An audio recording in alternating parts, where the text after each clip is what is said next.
We finally have our first proper look at the DJI Avata 360, and let me tell you, it is not what some people were expecting. We aren't looking at polished promo renders or blurry, distant leaks anymore. These are real, live shots of the hardware, and while they don't completely rewrite the story, they add some serious clarity to what this drone is actually meant to do. Earlier leaks already hinted that DJI was trying to play in two worlds at once, 360-degree capture and traditional FPV. But seeing the physical build tells us a lot about the flight philosophy. If you look at the frame, it carries that classic cine whoop energy. It is a compact gray design with fully enclosed prop guards. But here's the first major detail.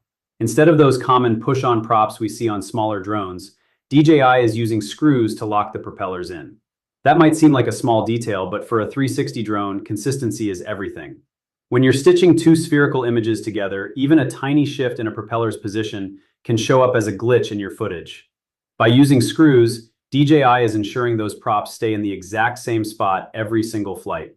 If you look closely at the ducts, they are vented at the top rather than being fully sealed. This is a brilliant move for heat management and airflow. It smooths out the air moving through the duct, which cuts down on the kind of subtle turbulence that a high-resolution 360 camera would normally pick up. When you combine those vented ducts with the screw-on props, the story is clear. This drone isn't chasing aggressive snap-turn FPV performance. It is chasing stability, predictability, and the cleanest possible 360 footage. Now let's talk about the biggest game changer, the camera. These images reinforce exactly how the dual lens system works.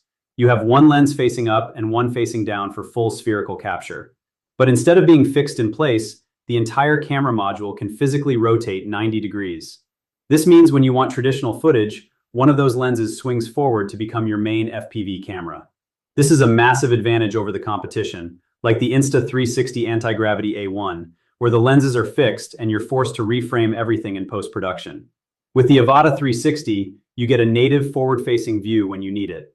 We also got to look at the controller, which looks very familiar, essentially a modified RC2 with a built-in screen showing a standard camera feed. It's not a stitched sphere or a weird 360 preview. It's a clean single-lens live view, confirming that the single-lens mode is a core feature. Finally, the leaks show a 3-battery charging hub, which basically confirms that a Fly More bundle is ready for launch. In terms of price, the numbers coming out of China are surprisingly aggressive.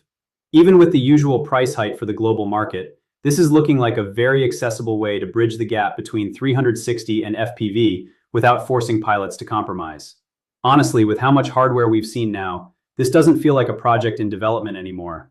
This feels like a finished product just waiting for DJI to say it out loud. Peace.